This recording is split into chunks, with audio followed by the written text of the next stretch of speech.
Hello friends, आपका संस्कृत ज्ञान पर स्वागत है। आज मैं आपके सामने 10th का सीबीएसई द्वारा जारी किया गया पेपर डिस्कस करूंगी। संस्कृत का पेपर डिस्कस करूंगी। ये 40 अंक का है और इसमें 10 प्रश्न दिए गए हैं। प्रत्येक प्रश्न के 4 अंक हैं और इसको पूरा करने के लिए, इस पेपर को करने के लिए हमें 1.5 घंटे का टाइम दिया गया है। तो आइए देखते हैं पहला क्वेश्चन है संधि पद और संधि विच्छेद का। हमें किसी में संधि दी गई है तो उसका विग्रह करना है, अगर विग्रह दिया गया है तो उसका हमें संधि करना है। देखते हैं पहले क्वेश्चन का पहला पार्ट, चलद निशम। हमें जब भी कोई शब्द हो, अगर उसके बीचों बीच द दिया गया हो तो हमें समझ जाना चाहिए वो द त को परिवर्तित होके आया है। तो त चारों ऑप्शंस में कौन सा है? ख वाले में त दिया गया है, तो ख वाला आंसर ठीक है। और यह द कैसे बना, त से द कैसे बना? संधि का एक रूल है, अगर त के बाद, अगर प्रथम किसी वर्ग के प्रथम वर्ण के बाद या त के बाद कोई स्वर आए तो त को अपने ही वर्ग का तृतीय हो जाता है। अपने ही वर्ग का वर्ग में क्या? त, थ और द। तृतीया क्या हुआ? द। तो त की जगह द आ जाएगा और द, और इसमें से द में ऑलरेडी ए जुड़ा हुआ होता है, क्योंकि हर वर्ण के अंदर उसका अपना एक अ जुड़ा हुआ होता है। तो वो जैसे द और अ, द का त हो गया और अनिशम रह गया शेष। तो इसलिए क्या आंसर ठीक है? चलत प्लस अनिशम। अब दूसरा, यत प्लस मानुषादपि। जहाँ त हो और त के दूसरी तरफ कि अब किसी भी वर्ग का पंचम वर्ण हो। पंचम वर्ण कैसे? पवर्ग का पंचम, म क्या है? पवर्ग का पंचम वर्ण, प, फ, ब, भ और म, पंचम वर्ण हो गया। पंचम वर्ण है, त के बाद अगर कोई पंचम वर्ण है, उस त को भी अपने ही वर्ग का पंचम वर्ण हो जाएगा। अपने ही वर्ग का क्या है? त, थ, द, ध और न में परिवर्तित हो जाएगा। यह ह्रस्व त ह्रस्व न में परिवर्तित हो जाएगा। तो हमारा क्या बनेगा? यन मानुषादपि। क्या बनेगा? यत तो का न हो जाएगा और मानुषादपि का मानुषादपि रह जाएगा। तो यन मानुषादपि इसका सही उत्तर है।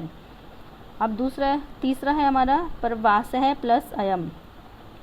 प्रवास है जहाँ प्रथम पद में विसर्ग और प्लस अ का संयोग होता है, तो विसर्ग को ओ हो जाएगा और अ को अवग्रह हो जाएगा।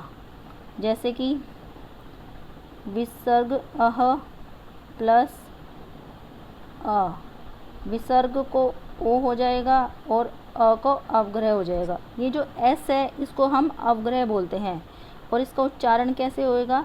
प्रवासो यम, अयम नहीं होगा, अ साइलेंट है, प्रवासो यम। तो इसका सही आंसर क्या है? प्रवासो यम। अब नेक्स्ट, मेघरवैश्च। अब देखिए शब्द के जहाँ श, स या श आए तो समझिए संधि वहीं से ही है। मेघरवई को हम अलग कर देते हैं और च को हम अलग कर देते हैं। तो ये हमारा श कहाँ से आया? दो वाला श कहाँ से आया? हमारा ये हमारा विसर्ग से बनता है। जब हमारा विसर्ग के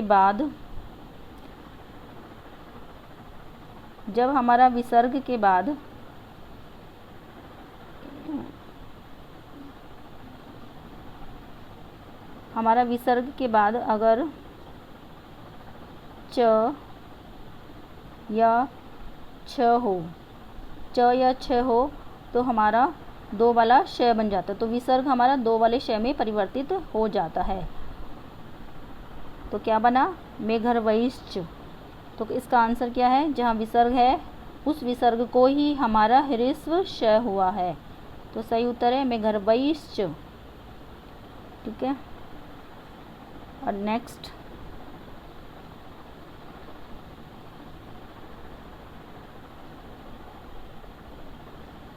मेघरवैश्च।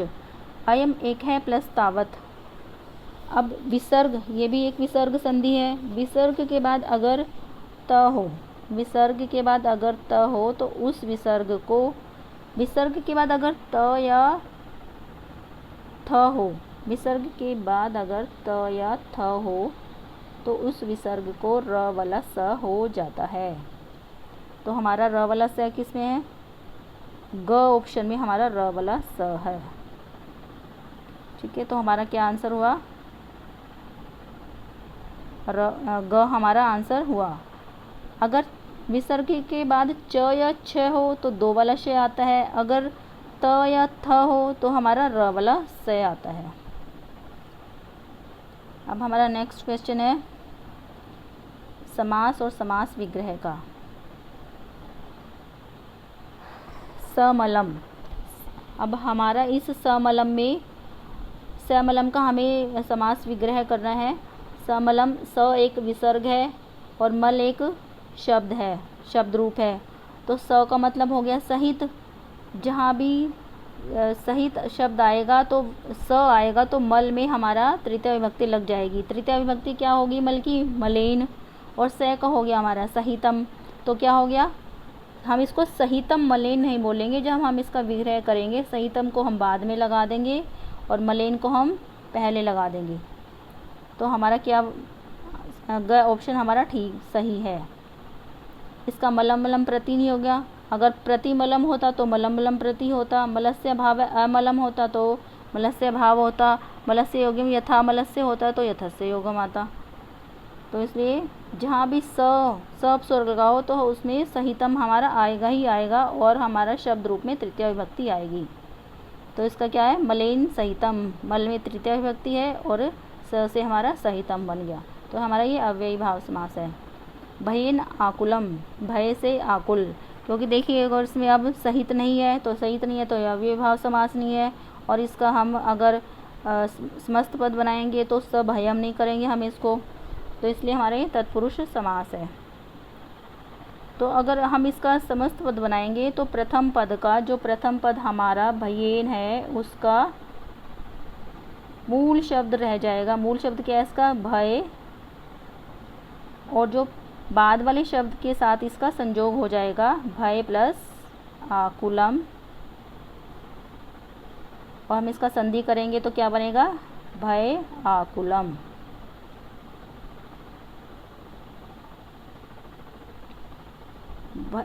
आ की मात्रा भय के साथ लग जाएगी और कुलम का कुलम रह जाएगा।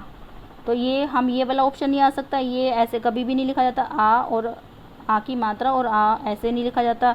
भय कुलम भी नहीं होगा क्योंकि इसमें आ की मात्रा गायब है। भय नाकुलम भी नहीं होगा क्योंकि प्रथम पद से उसकी विभक्ति हट जाती है।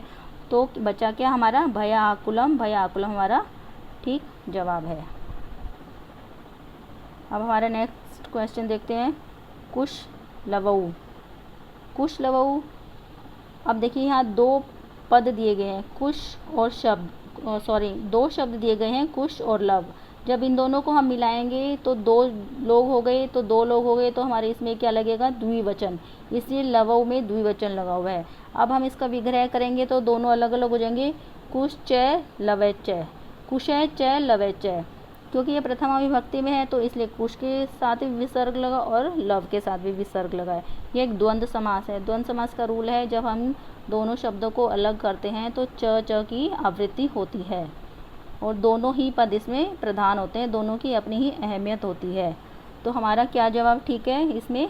कुश है च लवैच। क्या आंसर हमारा ठीक है? लवैच कुश च नहीं होगा क्योंकि कुश पहले है पद में, तो हमारा हम कुश को ही पहले लेंगे।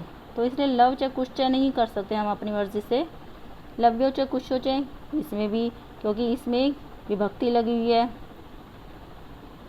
इसमें षष्ठी विभक्ति लगी हुई है, तो ये भी गलत है, ये भी गलत है। और कुशस्य च लव्यश्च इसमें भी षष्ठी विभक्ति लगी है, तो ये भी हमारा गलत जवाब है। तो हमारा ठीक जवाब क्या है? हमारा के आंसर ठीक है। ठीक है। अब क्षेत्रस्य कर्षणम। अब देखिए तो इसमें क्षेत्रस्य में षष्ठी विभक्ति लगी हुई है तो हमारा ये तत्पुरुष समास हो गया। तो अब हम इसका अगर समस्त पद बनाएंगे तो क्षेत्र की विभक्ति हटा देंगे तो क्या बचा? क्षेत्र और प्लस कर्षणम। तो क्या हो गया जुड़ के, क्षेत्रकर्षणम। तो हमारा ये जवाब सही है। क्षेत्राकर्षणम नहीं होगा क्योंकि क्षेत्रा में आ की मात्रा लोग ये बहुवचन में है, तो हमारा पद हमारा एक वचन में है, तो ये भी नहीं होगा। एक वचन में ये आएगा क्षेत्रम कर्षणम, इसमें भी द्वितीय विभक्ति लगी, ये भी नहीं आएगा। इसमें षष्ठी विभक्ति लगी है तो ये भी नहीं आएगा। तो हमारा जवाब है क्षेत्रकर्षणम। अब नेक्स्ट सवाष्पम। देखिए जो पहले हमने अपना वो किया था समलम, सेम वैसा ही ये है सवाष्पम। स का बन जाएगा सहितम, वाष्पम, वाष्प का तृतीय विभक्ति लगेगी, वाष्प से बन गया वाष्पेन, तो वाष्पेन सहितम, सहितम पीछे आ जाएगा। तो हमारा सही जवाब है ग वाष्प। ये भी नहीं होगा, ये भी नहीं और ये भी नहीं। जवाब तो एक ही ठीक होगा ना हमारा, तो वो ग है हमारा ठीक जवाब। अब हम आते हैं प्रत्यय की ओर। प्रत्यय अन्योपि बुद्धिमान लोके मुच्यते महतो भयात। अब देखिए जहाँ मान आ जाए या वान आ जाए तो समझ लीजिए उसमें मतु प्रत्यय है। कुछ शब्दों में मान लगता है, कुछ शब्दों में वान लगता है। ये हमको याद करना पड़ेगा किस में हमारा मान लगेगा और किस में हमारा वान लगेगा। तो सीधा सा इसका सिंपल आंसर है, जहाँ मान या वान हो तो समझ लीजिए आपका मतु प्रत्यय है। तो ग इसका ठीक ऑप्शन है। तल भी नहीं लगेगा, टाप भी नहीं, बुद्धि तब भी नहीं, क्योंकि तल का ता शेष बचता है, तल का ता शेष बचता है, टाप का आ शेष बचता है और त्व का त्वम शेष बचता है। तल का ता शेष बचता है, टाप का आ शेष बचता है और त्व का त्वम शेष बचता है। तो मान किसका, मान तो मतुप का ही शेष बचता है, तो इसलिए बुद्धि प्लस मतुप। अब नेक्स्ट है मिलिता। मिलिता आ किसका शेष बचता है, आ तो टाप का शेष बचता है, तो सीधा सा जवाब है मिलित प्लस टाप। और जहाँ ये टाप का आ जुड़ता है वो शब्द को स्त्रीलिंग बना देता है। मिलिता में जब टाप प्रत्यय जुड़ गया तो मिलिता एक स्त्रीलिंग शब्द बन गया। तो ये टाप एक स्त्रीलिंग प्रत्यय है, तो जो शब्दों को स्त्रीलिंग रूप दे देता है। तो सही आंसर है मिलिता। मिल प्लस टाप नहीं होगा क्योंकि मिल का आ शेष बचता है, तो त कहाँ से आया, तो हम त शब्द में रखेंगे तभी तो मिलिता बना ना, मिलित प्लस टाप। तो ये बाकी ऑप्शन नहीं होंगे हमारे। बल प्लस मतुप। अब देखिए पुल्लिंग में वान और मान बचता है मतुप का, स्त्रीलिंग में वती और मति बचता है, और जहाँ नपुंसकलिंग होगा तो वहाँ के वत और मत बचता है। बुद्धि क्या एक स्त्रीलिंग शब्द है, तो इसमें मति या वती बचेंगे, तो बलवान और बलवत्ते तो होंगे ही नहीं। और बुद्धि के साथ हमेशा बलवती होता है, बलमती बुद्धि बलमती नहीं होती, बुद्धि क्या होती है बलवती। ये हमें याद रखना पड़ेगा कि किसके साथ मति लगेगा और किसके साथ हमारा वती लगेगा। तो इसलिए हमारा बलवती में बल प्लस मत तो बलवती, बुद्धि बलवती। अब नेक्स्ट है लघु प्लस त्व। तो लघु प्लस त्व में त्व का त्वम शेष बचता है, त्वम शेष बचता है, तो ना तो लघुता होगा, सॉरी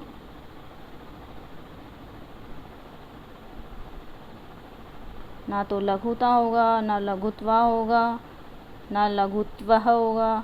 तो सही आंसर है लघुत्वम।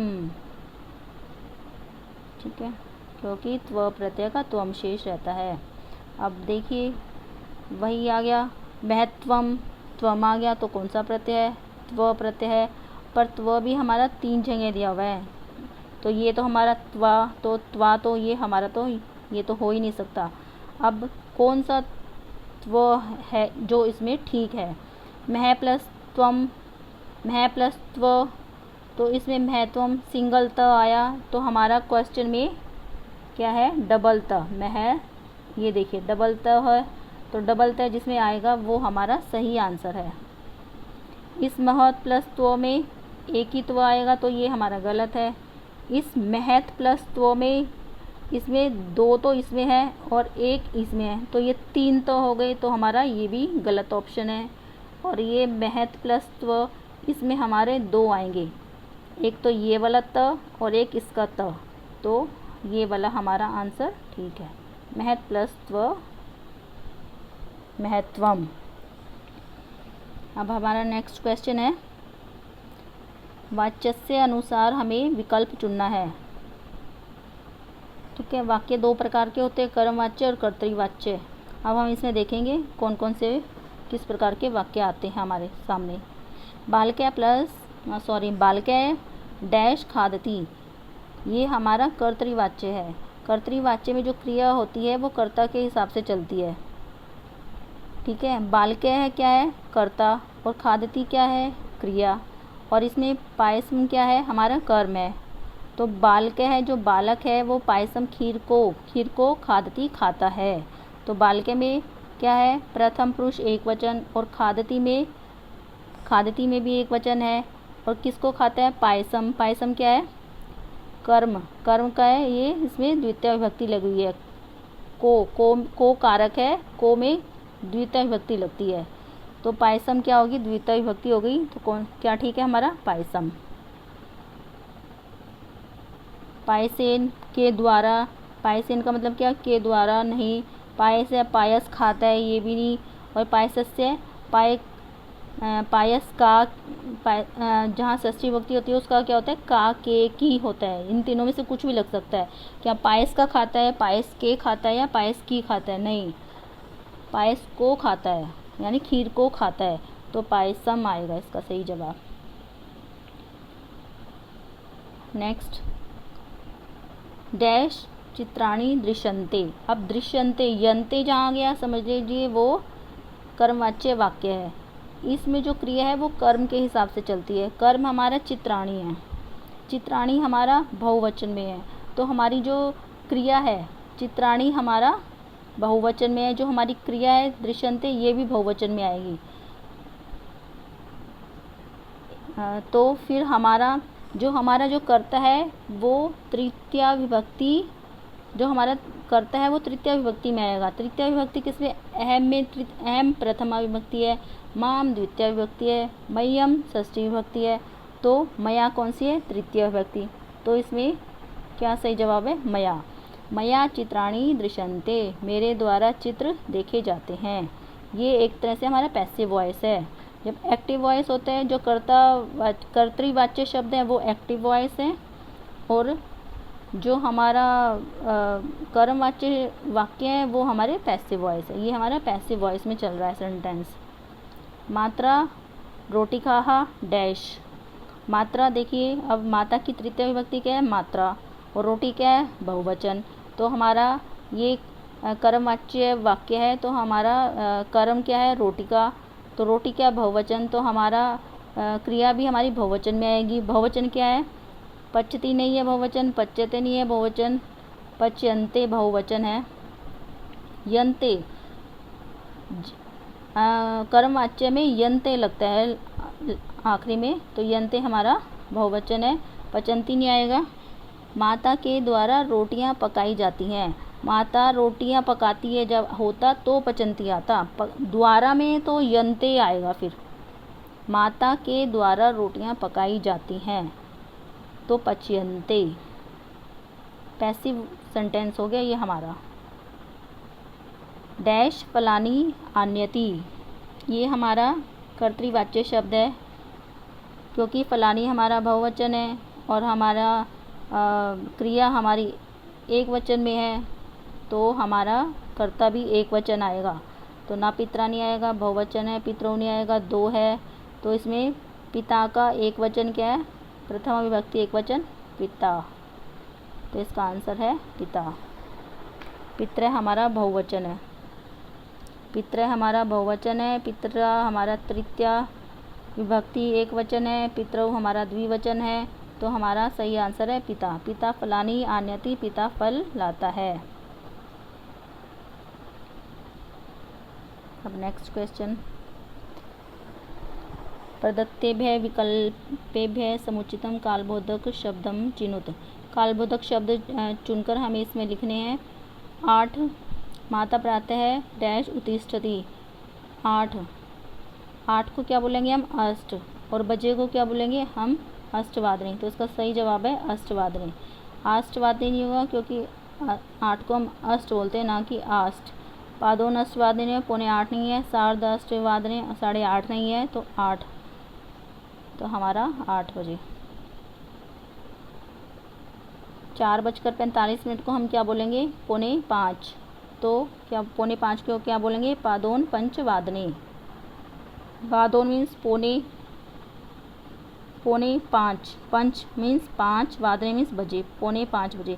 सार्ध चतुर्वादने मीन्स आधा, चतुर्वादने मीन्स 4। आधा और 4 4:30। पादोन चतुर्वादने मीन्स 4:45 और सपाद चतुर्वादने मीन्स 4:15। जी नहीं, इसका सही जवाब है ग, पादोन पंचवादने। मल्लिका डैश रात्रांश करोति। 7:30। 7:30 का क्या होगा? 7 को हम क्या बोलते हैं? सप्त। और 30 मिनट को, आधे को क्या बोलेंगे? आधा घंटा हो गया अर्ध। तो अर्ध, सार्ध सप्तवादने। सपाद भी नहीं होगा, 7:15 नहीं है। सप्तवादने 7 नहीं बजे। पादोन सप्तवादने 6:45 नहीं बजे। तो सही जवाब है हमारा सार्ध सप्तवादने। राहुल प्रातः भ्रमणाए 6:15। 6:15 को क्या बोलेंगे? सपाद षड्वादने। 15 मिनट को हम सपाद बोलते हैं, तो सपाद षड्वादने। षड्वादने मीन्स 6 नहीं होगा। सार्ध षड्वादने 6:30 नहीं होगा। पादोन षड्वादने 5:45 नहीं होगा। सपाद षड्वादने 6:15। रेल यान में एकम 1:15। 1:15 15 को हो गया सपाद 1 वादने। 15 मिनट को क्या बोलेंगे? सपाद 1 वादने।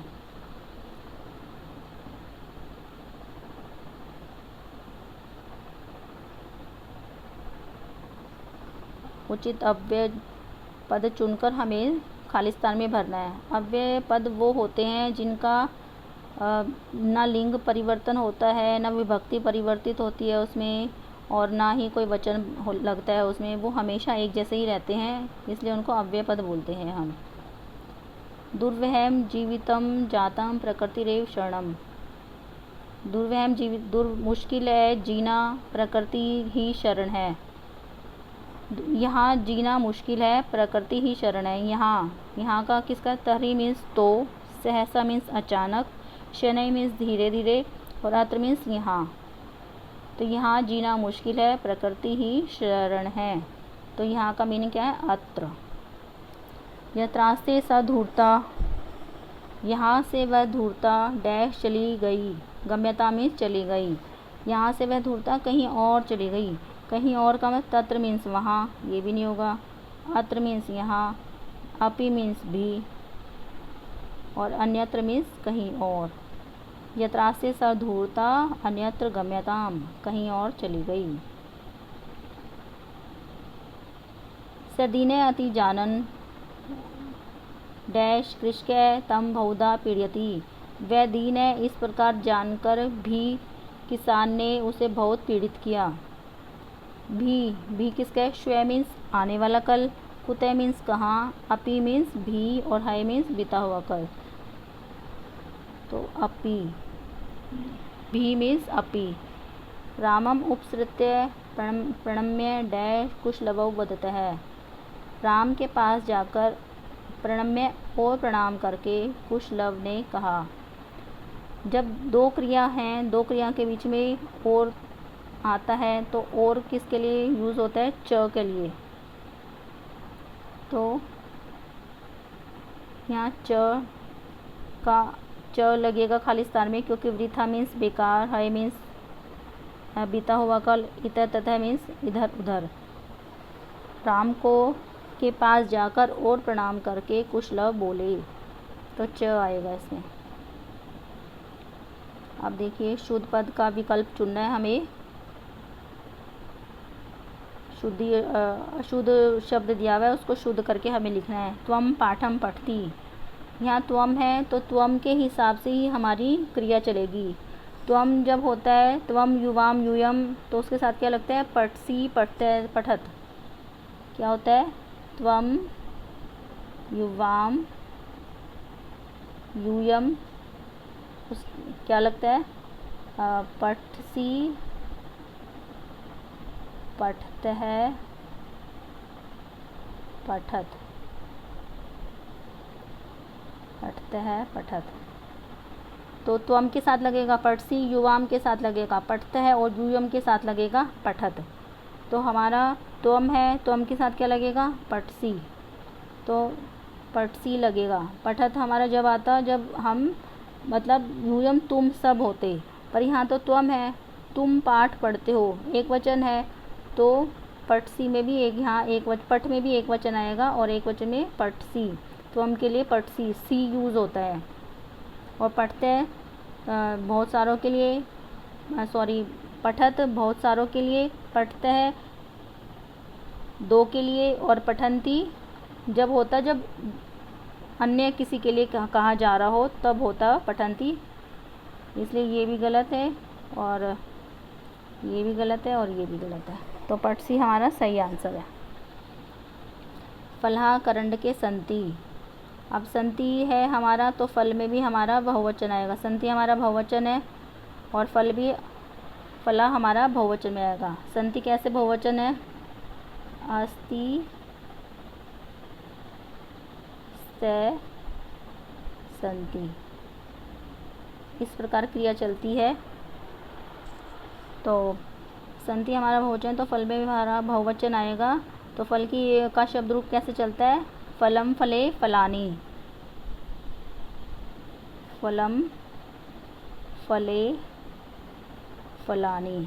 तो फलानी बहुवचन है तो हमारा यहाँ फलानी बहुवचन लग गया। फलानी करंड के संति, फलानी बहुवचन है तो संति भी बहुवचन है। तो इस प्रकार कोऑर्डिनेशन होता है। ये नहीं कि भाई पहला एक वचन में है तो अगर कर्ता एक वचन है और जो हमारी क्रिया है वो बहुवचन में हो जाएगी, ऐसा नहीं होता। अगर कर्ता बहुवचन है तो हमारी क्रिया भी बहुवचन में ही होगी। तऊ बालको गच्छति, आप देखिए तऊ माने वो दो और गच्छति मीन्स एक बालक के लिए यूज़ हुआ है। तो तऊ बालकऊ गच्छति गच्छते है आएगा।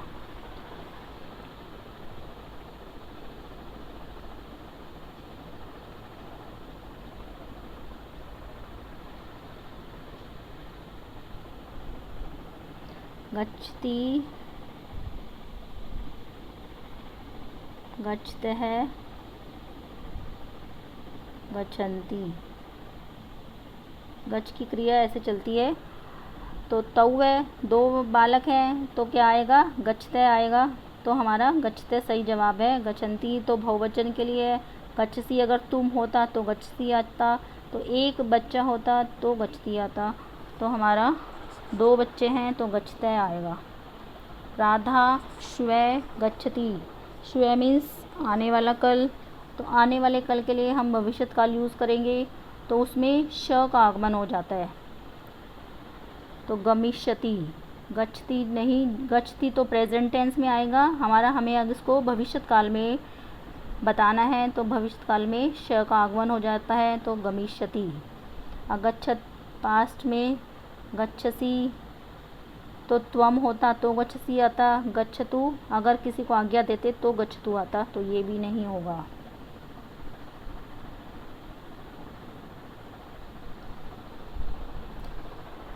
अब हमें इनका प्रश्न निर्माण करना है। इन सेंटेंसेस का रेखांकित पदानि आधृत्य समुचितम प्रश्नवाचक पदम चिन्नुत। अत्र जीवितम दुर्वहम जातम, यहाँ जीवन दुर्भर है। यहाँ जीवन किस प्रकार का है, क्वेश्चन इसका बनेगा, प्रश्न इसका बनेगा किस प्रकार हमारा कीदृशम, किम नहीं होगा कि माने क्या, कम भी क्या, और कीदृश है क्यों नहीं होगा, कीदृशम भी किस प्रकार है और कीदृश भी माने किस प्रकार है। कीदृश क्यों नहीं होगा क्योंकि ये पुल्लिंग है और हमारा दुर्व्यम नपुंसकलिंग शब्द है। तो दुर्व्यम है तो इसका क्वेश्चन भी नपुंसकलिंग में होगा। तो नपुंसकलिंग हमारा कीदृशम है और ये पुल्लिंग हमारा है। कीदृश तो नहीं होगा, कम भी नहीं होगा, और ये किम भी नहीं होगा। सैरिष्वः हल मूढ़वा गंतुम शक्तः क्षेत्र पपात। वह बैल हल को ढोने में असमर्थ क्षेत्र में खेत में पपात गिर गया। तो वो कहाँ गिरा, कहाँ गिरा के लिए कहाँ का के लिए हमारे कुत्र शब्द का इस्तेमाल होगा। कुत्र। कस्मै मीन्स किसमें, कदा मीन्स कब, के मीन्स कौन।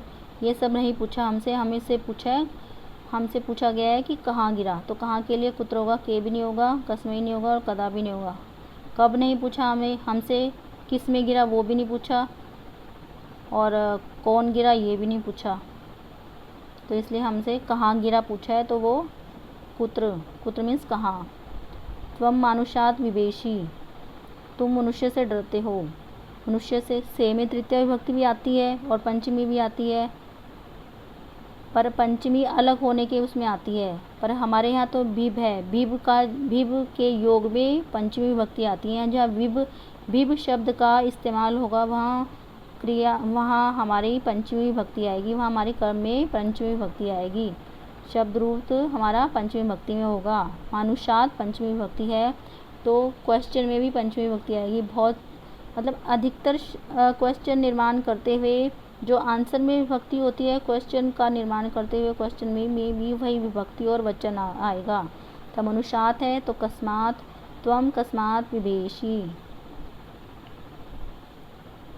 कस्य किससे नहीं, कुतः नहीं, कति नहीं, कति मीन्स कितना, कुतः मीन्स कहाँ, कस्य एक स्त्रीलिंग शब्द है, किसका, कस्य में षष्ठी विभक्ति है किसका, तो ये भी नहीं होगा। कस्मात् तुम किससे डरते हो, तो इसलिए कस्मात् आएगा। अब देखिए आर्यस्य आया है, आर्यस्य में षष्ठी विभक्ति है, तो हमें ऐसा शब्द चूज़ करना है जिसमें षष्ठी विभक्ति हो। षष्ठी विभक्ति किसमें है, कस्य में है। वैसे तो कस्या में भी षष्ठी विभक्ति है, तो पर कस्या तो हमारा स्त्रीलिंग शब्द है और आर्य हमारा पुल्लिंग है, तो हमें पुल्लिंग शब्द ही लेना पड़ेगा। तो पुल्लिंग का कस्य है और कस्या स्त्रीलिंग है, तो कस्या भी नहीं आएगा। कस्मिन किसमें, ये किसमें नहीं पूछा हमसे, और कस्मै किस पर भी नहीं पूछा। तो इसका आंसर है कस्य। किसकी वंदना करने पर लव अपने मन में यह सुनता है। कस्य किसकी। अयम अन्येभ्यो दुर्बल है, वह अन्य से दुर्बल है। वह मतलब अन्य लोगों से दुर्बल है। तो अन्येभ्यो क्या हो, अन्येभ्यो का क्वेश्चन होगा केभ्य, अन्येभ्य और केभ्य। काव्य नहीं होगा, काव्य स्त्रीलिंग है, नहीं होगा।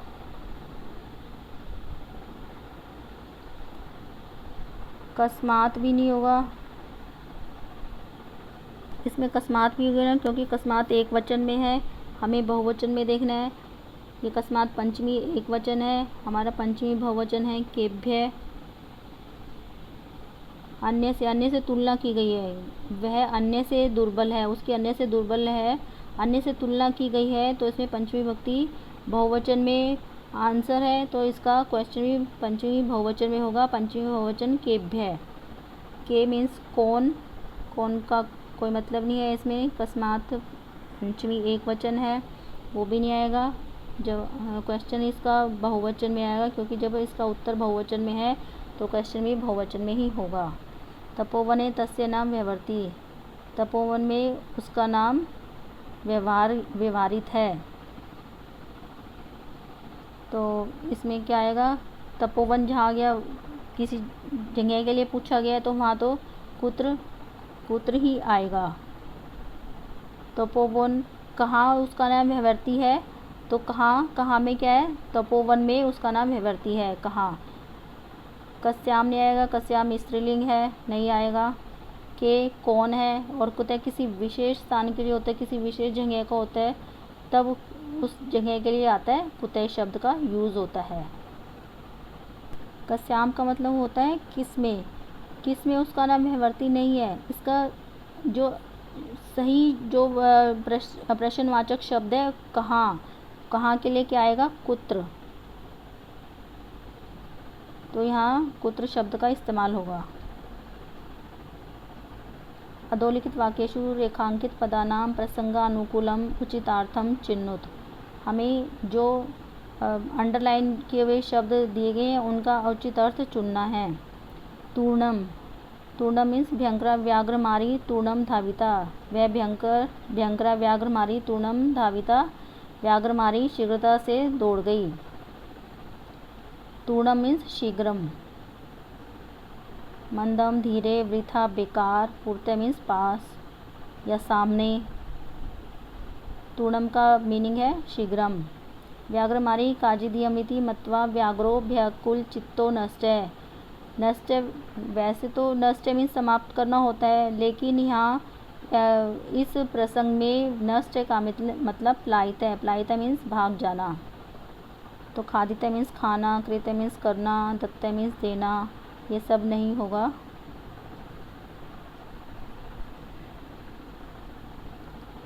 सुरभिवचनम श्रुत्वा वृषम विस्मित्स्या खंडल्यासपि हृदयं द्रवत। सुबीर के वचन सुनकर बहुत अधिक विस्मित हुए इंद्रदेव वीर का भी हृदय द्रवित हो गया। तो बहुत अधिक विस्मित हुए। वृषम मीन्स बहुत अधिक विस्मित हुए।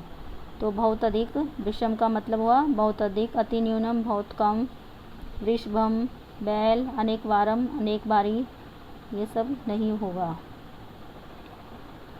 किम कुपिता एवं भणति उत प्रकृतिस्था।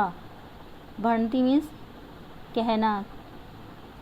क्या उसने कुपित होकर यह कहा? उत प्रकृतिस्था, क्या यह उसकी प्रकृति है? भणति मीन्स कथ्यति।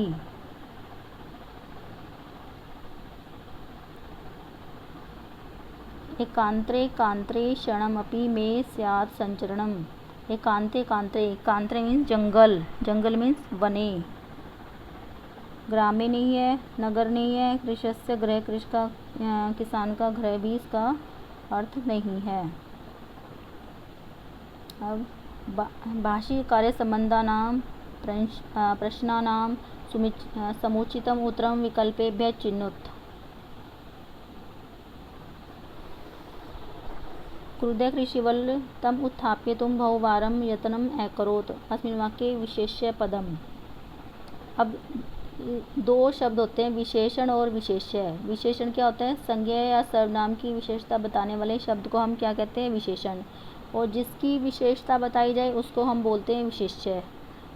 मतलब संज्ञा या सर्वनाम को ही हम विशेष्य बोलते हैं। तो हमें इसमें विशेष्य बताना या संज्ञा सर्वनाम को ही हमें इसमें बताना है। क्रुद्ध कृषि बल है, क्रुद्ध कृषि बल। क्रुद्ध कृषि बल की क्या हो गई? विशेषता। वो कृषि बल हो गया संज्ञा। तो हमारा विशेष्य पद क्या हो गया? कृषि बल है। संज्ञा या सर्वनाम को ही विशेष्य कहते हैं। यदि एवं तर्हि मा निज गले बद्धा चल सत्वरम। अत्र शीघ्रम पदस्य पर्याय पदम किम। यहाँ शीघ्र का पर्याय पद बताना है। या शीघ्र को और क्या कहते हैं, दूसरा रूप क्या कहते हैं? शीघ्र को हम सत्वरम कहते हैं। सत्वरम मीन्स जल्दी जल्दी, शीघ्र। तो हमारा ये सत्वरम ठीक होगा। यदि मीन्स यदि, बद्धा मीन्स बांध कर, तर्हि मीन्स तो शीघ्रम को सत्वरम बोलते हैं, जल्दी जल्दी। जनानी अहम तस्य नाम धेयम। मैं उसका नाम जानता हूँ। जनानी अहम, जनामी अहम, सॉरी जनामी है शब्द, जनामी अहम। जनामी अहम को जोड़कर जनाम्य अहम बन जाएगा। इसका संधि क्या होएगा? जनाम्य अहम। अगर हम इसको संधि विग्रह करेंगे तो संधि विग्रह क्या होगा? जनामी प्लस अहम। और जब ई, छोटी ई और अ जब आपस में जुड़ेंगे तो य बन जाएगा। य, ई और अ को य हो जाएगा। तो इसमें जनामी अहम, इसमें क्रियापद क्या है? क्रियापद क्या है इसमें? जानना। मैं उसका नाम जानता हूँ। जानामी इसमें क्रियापद हो गया। जनाम्य अहम कोई शब्द नहीं है इसमें। अहम भी अहम इसमें करता है, तो ये भी कोई क्रिया नहीं है। और तस्य सर्वनाम है, तो ये भी क्रिया नहीं है। क्रिया इसमें क्या है? जानामि। स कृच्छ्रेण भारम उद्वहति अत्र सरलताया इत्यस्य किम विलोम पदम प्रयुक्तम। इसका सरलतया शब्द का विलोम क्या होगा? कृच्छ्रेण मीन्स कठिन, सरलतया का विपरीत अर्थ क्या होगा? कठिन। तो कृच्छ्रेण इसका सही जवाब है, तो ये नहीं होगा। यानानाम पंक्तियों हयनंता, यानों की पंक्ति अनंत है, तो इसमें विशेषण क्या है? यानों की पंक्ति तो हो गया विशेष्य हमारा, और अनंत हो गया हमारा विशेषण, क्योंकि पंक्तियों की विशेषता क्या है? वो अनंत है। यानानाम हमारा विशेषण है, पंक्ति भी विशेषण है, ही हमारा अव्यय है, ये भी नहीं होगा, तो हमारा विशेषण क्या हुआ? अनंतः। स व्याघ्र तथा कृत्वा काननम ययौ, वह व्याघ्र इस प्रकार तथा कृत्वा काननम ययौ, व्याघ्र इस प्रकार करके जंगल में चला गया, जंगल को चला गया। तो अत्र कर्तृपद क्या है? कौन गया है जंगल को? व्याघ्र गया है, तो व्याघ्र क्या हुआ? कर्ता हुआ हमारा, तो व्याघ्र हमारा कर्तृपद हुआ। स भी नहीं है।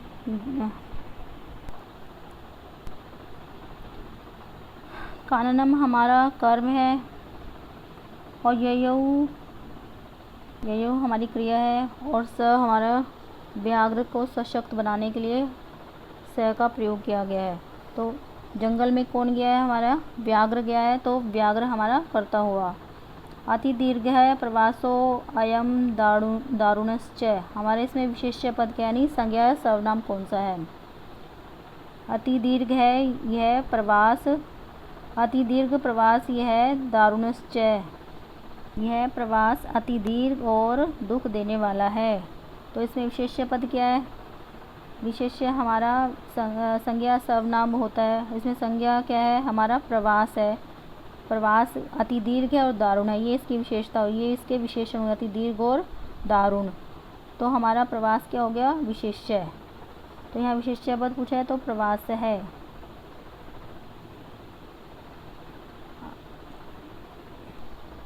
दुर्दान्तै दशनै अमुना स्यानेव जनग्रसम अत्र दन्तै इति अर्थे किम पदम दत्तम। दन्तई, दन्तई में का अर्थ यहाँ क्या दिया हुआ है? दन्तई मीन्स दांत। अब देखते हैं इसके ऑप्शन। दुर्दान्तई दशनई, दुर्दांत मीन्स कठोर, दशनई दांत, दांतई दांतई कठोर, दशनई मीन्स दांत, और जनग्रसन मीन्स जन को ग्रसन करने वाले, जन को खा जाने वाले।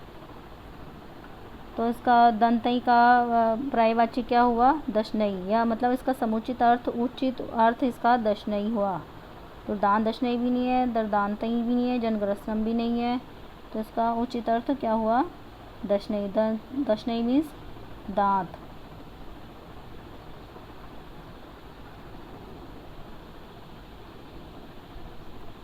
तो ये था हमारा 10th क्लास का CBSE का सैम्पल पेपर। अगर आपको अगर आपको कुछ दिक्कत है या कोई परेशानी है, तो प्लीज़ आप कमेंट करके हमसे पूछ सकते हैं। और आप ज़्यादा से ज़्यादा प्लीज़ अपने दोस्तों में शेयर कीजिए, लाइक कीजिए, और प्लीज़ कमेंट करते रहें, और ज़्यादा से ज़्यादा सब्सक्राइब भी करें। धन्यवाद।